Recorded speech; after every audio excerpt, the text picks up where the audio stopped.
Wireless data. It's what connects us to just about everything. And full power licensed spectrum is how it gets from point A to point B. Americans will use 5 times more 5G data by 2027. To make sure all Americans benefit from secure, reliable 5G networks, we need more full power licensed spectrum. Go to more5gspectrum.com to learn more. Hey everyone, quick heads up from me that we are talking about sex abuse in the Catholic Church in this episode. Take care of yourself while you listen.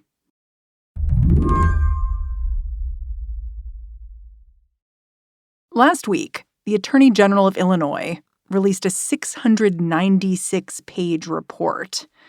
And then he stepped in front of reporters to talk about it. Good morning. Were you watching that press conference? Yeah, I was there. Robert Herguth is a reporter at the Sun-Times, and he was at this presser because he had questions for the AG. This report dealt with a subject Robert's become an expert in, the Catholic Church. The Attorney General found evidence that nearly 2,000 people were abused by clergy over the last 7 decades. Now, before we dive into the heart of this report, I believe it's important that I share my personal history with the Catholic Church. I was struck by how emotional the press conference seemed to be. My mother was a faithful, practicing Catholic for the entirety of her life, praying every night and regularly attending church. The Attorney General, Kwame Raoul, he almost seemed like he was about to cry at the beginning of the press conference. What did you make of that? I'm not sure whether that's the case, but I did notice that he seemed to get emotional. I mean, he was raised Catholic. He talked about his mother being Catholic, and he said he mentions that to disabuse any notion that he's somehow out to get the Catholic Church. You know, I do these stories, and I hear from a lot of victims, survivors who say thank you, but I also hear from people who say, you know, how dare you pick on Mother Church? And so I think he wanted to lay down a marker and say that's not what this is about. Nevertheless, the AG named 451 clergy members as abusers. Robert says the real number is probably much higher. He also says it's important to be specific about what these accusations mean. We use words like child molesting, and that's accurate, but it doesn't do justice to what this is about. It's about little kids being raped by older men violently and repeatedly. I mean, this is profound and horrific. And so I don't know how anybody who really understands what this is about couldn't get emotional. Do you think about why it took so long for a report like this one to come out? The better question is, why did this report have to come out? The church could have done this. They could have released this. It could have come clean 20 years ago, 10 years ago, 5 years ago. You sound so disappointed. You know, this is about children, right? It's a huge failure. Today on the show, this report in Illinois is just the latest sign of disorder in the Catholic Church. Why even this investigation is incomplete. I'm Mary Harris. You're listening to What Next? Stick around.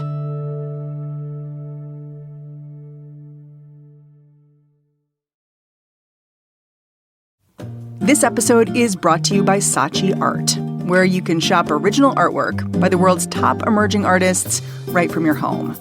For more than a decade, Saatchi Art and their team of experts have helped art enthusiasts around the world discover art they love, from one-of-a-kind abstracts and gorgeous landscape paintings to sculptures, photographs, and more. Saatchi Art believes that art brings joy to your home, whether you're looking for that perfect statement piece for your living room or a meaningful work to express your personal story. Saatchi Art has artworks from thousands of emerging artists around the globe, so you're guaranteed to find art that fits your style and space and budget. With their vast collection and intuitive search options, finding the perfect artwork has never been easier. And now, it's never easier because listeners get 10% off their first order with the code SLATE. So just go on over to SaatchiArt.com and enter SLATE at checkout. That's SAATCHI art.com, code SLATE. Discover one-of-a-kind art you love today and support emerging artists around the world. Go to SachiArt.com. China is making 370% more 5G spectrum available than America. Tell Congress to restore FCC auction authority and allocate more 5G spectrum to make sure America leads the industries and innovations of the future. Go to more5gspectrum.com to learn more. Robert Herguth says part of the reason last week's report into abuse in Illinois was such a big deal is that in Illinois, Catholicism is a big deal. Robert himself is Catholic. Lots of people in his hometown of Chicago are. And the church's importance, he says, it goes beyond faith. Yeah, I mean, I've heard it, Chicago called a Catholic city, which is not literally true. But Catholicism in Chicago, just like it across the country in the aggregate, is the largest single faith group. And the big immigrant cities of old, Chicago, New York, Boston, Philly, LA, those are fairly Catholic. A lot of times in certain segments of a city, in a neighborhood that's poor or violent or whatever, there are very few institutions. The Catholic Church, at least in these big cities, oftentimes is one of those very few. So even when you're not Catholic, there are presence in these cities. So there's a relevance to the Catholic Church, plus side and the negative side, beyond just the pews. The report that came out last week has been in the works for 5 years. An investigation was first launched back in 2018. Back then, a report by the Pennsylvania Attorney General hinted at problems in Illinois. At the time, Cardinal Blaise Cupich of the Archdiocese of Chicago, he made a point to show he was not concerned. He even went on CNN and assured Chris Cuomo that the Attorney General wouldn't find much. So I'm confident that we're in good standing.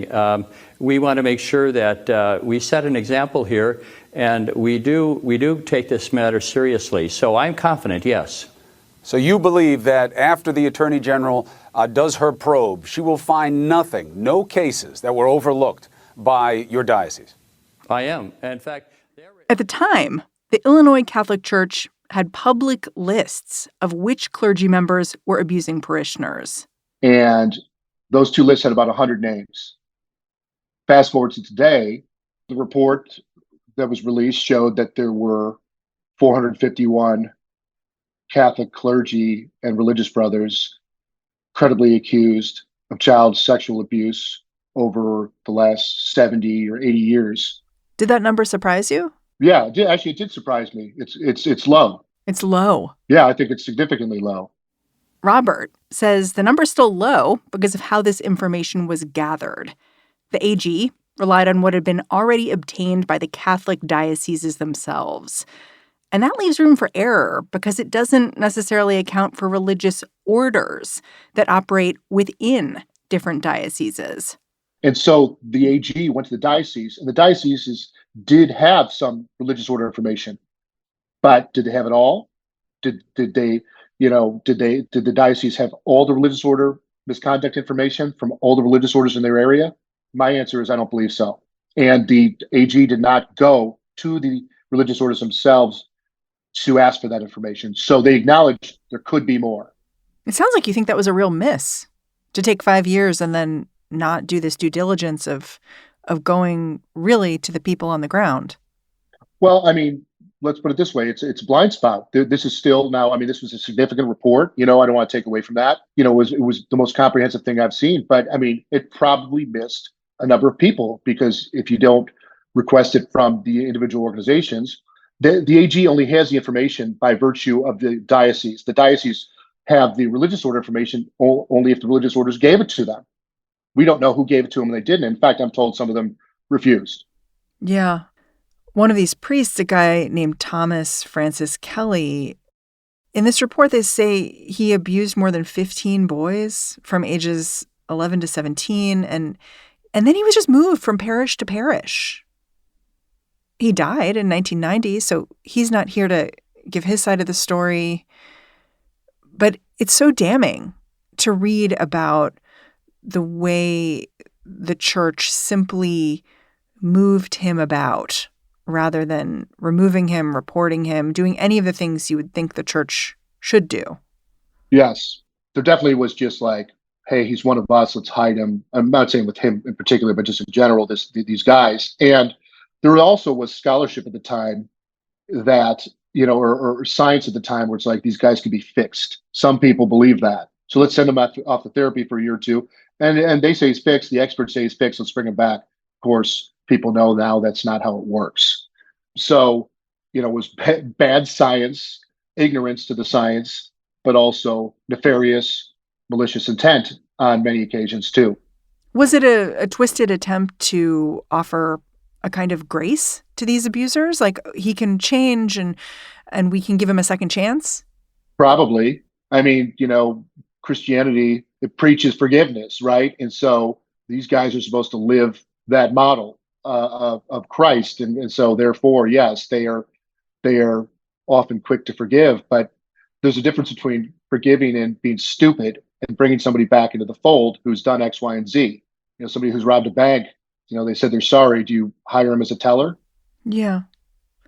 Now that this report is out, how has the Cardinal, Blaise Cupich, responded? He was the guy who said there's nothing to see here back in 2018. Right. Well, he released his own statement where he pushed back hard, which people I've talked to described him as tone deaf. And his response was pretty aggressive in terms of pushing back. How so? Well, he called some of the report potentially misleading. The report contains a list of individuals the Attorney General contends have substantiated or credible allegations against them and should be included on our web list. However, the list fails to explain the basis by which allegations against these additional individuals were substantiated or deemed credible, and by whom. He also emphasized that the church has been ahead of the curve on this issue. We have continued to improve on our initial efforts over 3 decades by dedicating significant resources to creating best practices for protecting children, promoting healing. And the reality is the Archdiocese of Chicago has been ahead of the curve, and it's still failed. What does that say about the rest of the country? After the break, will this report change anything? And what does accountability look like for abuse that may have happened decades ago?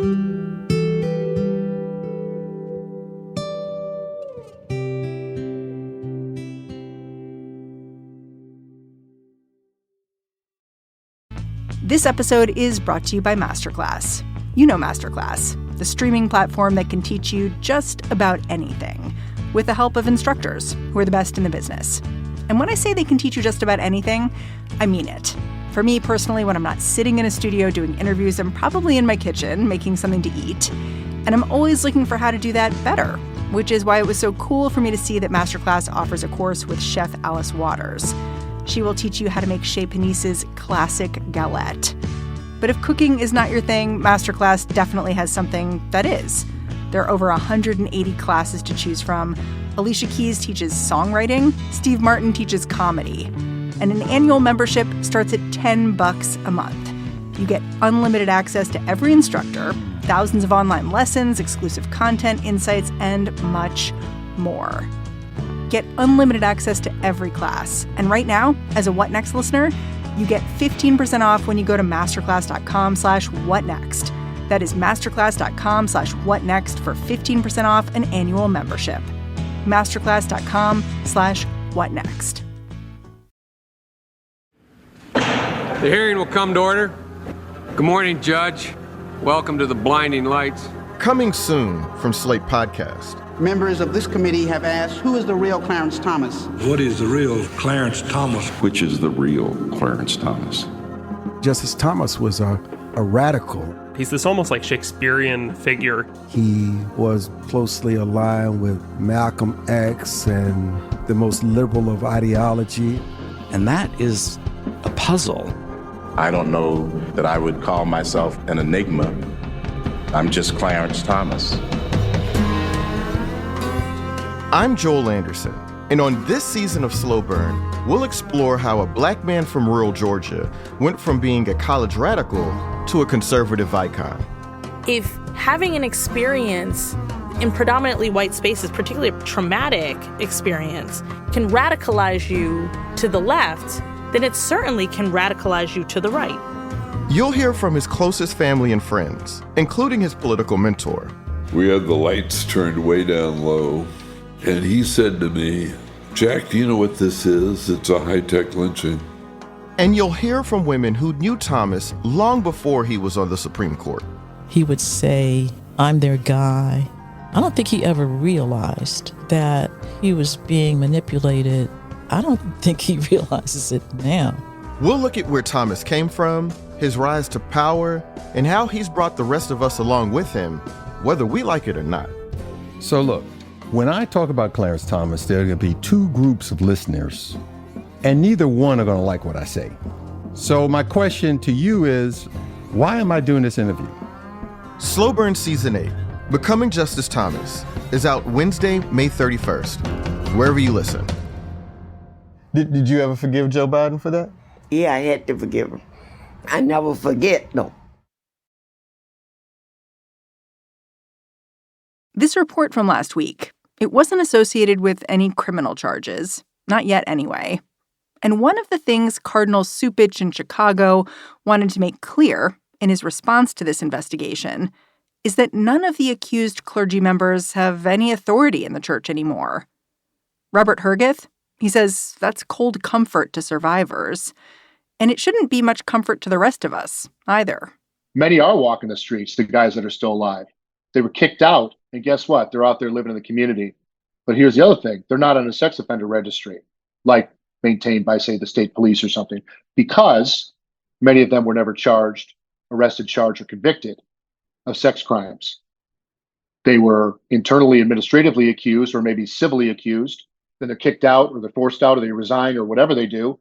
And now they're living out there somewhere in the world. This is a scandal that reverberates. Why can't clergy members, former clergy members who've been abusive, be charged at this point? Statute of limitations. That's a good question. I mean, other places, other states other than Illinois, they've opened up the book, so to speak, because again, statute of limitations dictates that, if you committed X, Y, and Z, you can only be charged for this length of time before it just sort of goes off into the sunset, right? And some states have opened up like little windows where people can sue. Illinois, to open it up civilly, would take supposedly an amendment to our Constitution. This would be a look-back law where people would have a year to file a case about being abused. Yeah, exactly. Some window to file a case. So, yeah, it's possible. To my knowledge, there's been no significant movement toward that in Illinois, but other places have done it. So that's the issue. If you're abused when you're 10 years old, you come forward when you're 50, there's not tons you could do. Something I've been thinking about a lot, reading about this report into abuse in the Catholic Church, is like, what's the value of an investigation like the one we've just seen? Do you think about that? Do you wonder about that too? Like, how is this? What will this do? What this report, I think, does is it's cathartic in a way, maybe part of the healing process for some of the victims. And also, I mean, how do you know how big the problem was, or maybe even still is, if you don't know the scope of the problem? How can you fix something if you don't know what's broken? And so the report potentially has that aspect to it, that benefit to it. Also, it puts the names out there and where these predators served. So it could potentially bird dog more victims out of the woods, to come forward, but also for the public, a more truthful acknowledgement of what transpired. I guess I don't go to a prosecutor for catharsis, though. It's not what I think of as their typical role. Correct. This, as I said before, this report shouldn't have happened. The church should have come clean X number of years ago. And they clearly did. I know that the Catholic Church has been trying to reform itself. Like Pope Francis was announcing procedures to investigate senior religious leaders, like confirming that adults can be victims of abuse, seeming to kind of signal that, we're taking allegations of abuse seriously. But has anyone higher up addressed some of the things you've found? Like the fact that the diocese is one thing, but these individual orders are something else. And the individual orders don't seem to be accountable in the way you would need them to be. I'd say a couple things. I mean, I'm not an expert in Vatican politics and policies, but I mean, the Pope is, the ruler of the land, billion Catholics, and every, priest and nun and sort of, falls under his rule. I mean, if this could have been addressed by a Pope, him or one of his predecessors, much differently and much better. That's one thing. The second thing is in terms of recommendations. Kwame Raoul's report actually did have a number of recommendations, one of which was that if religious orders or members of religious orders aren't coming clean about the abuse within their groups, that maybe the local bishop can strip away their ability to serve in their jurisdiction. So, I mean, there are things that could have been done to address this. And it's interesting that a secular government political leader is forcing that issue as opposed to the church itself. But it also shows how complicated and large the church is. But where there's a will, there's a way. And the fact that we're here, it suggests there's not a strong enough will, at least by many people. So if there aren't any charges here, and if the church itself doesn't seem able to hold itself accountable, what does accountability look like? One idea some have brought up is using racketeering charges against the church, treating it the same way you might treat organized crime. Robert Herguth says the church's tax status, that could be important too. The Catholic Church is a charitable organization, and therefore it's granted tax-exempt status by the IRS. And to have this special, really important status, one of the bases for it is to not commit crime. So I know that's been discussed. Like, at what point is the charitable status of the church in jeopardy, or should it be? And also, racketeering. There has been discussion about whether, because again, the Catholic Church crosses boundaries, and like these religious orders, I mean, they're multiple state, multiple jurisdiction across the globe. And if they're shifting guys from here to there across the globe to get them away from a crime, then that becomes a federal crime potentially. But is it the individual? Is it the order? And blah, blah, blah. I don't know. It's a complicated issue, but it is something that's been discussed. Yeah, I'm glad you brought up the developing world and the global reach of the church. Because the whole time that the Illinois Attorney General has been working on this report, you've been doing your own reporting, where part of what you've said is that the next big priest sex abuse scandal lurks in the developing world. Can you explain why?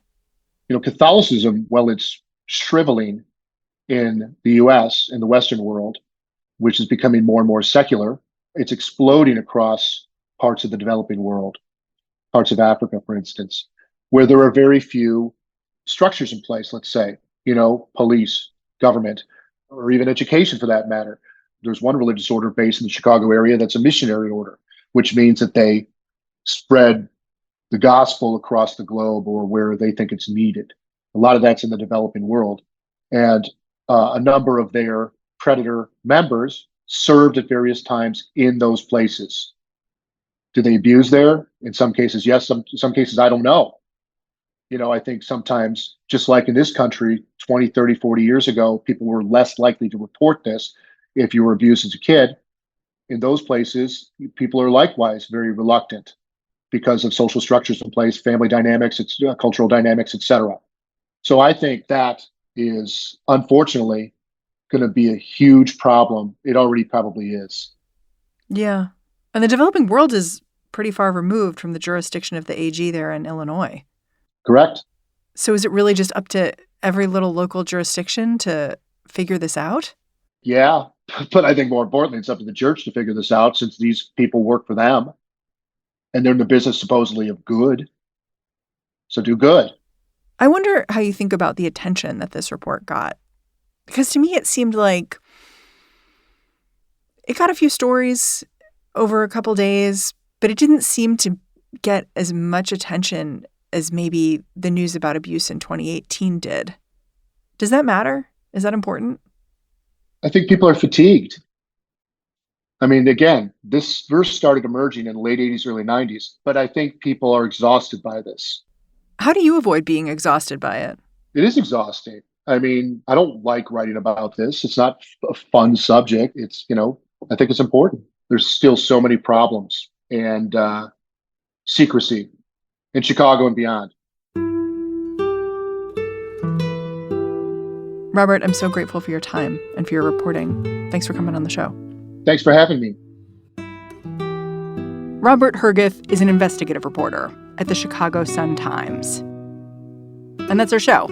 If you're a fan of what we're doing here at What Next, the best way to support us is to join Slate Plus. Go on over to slate.com/whatnextplus to find out more.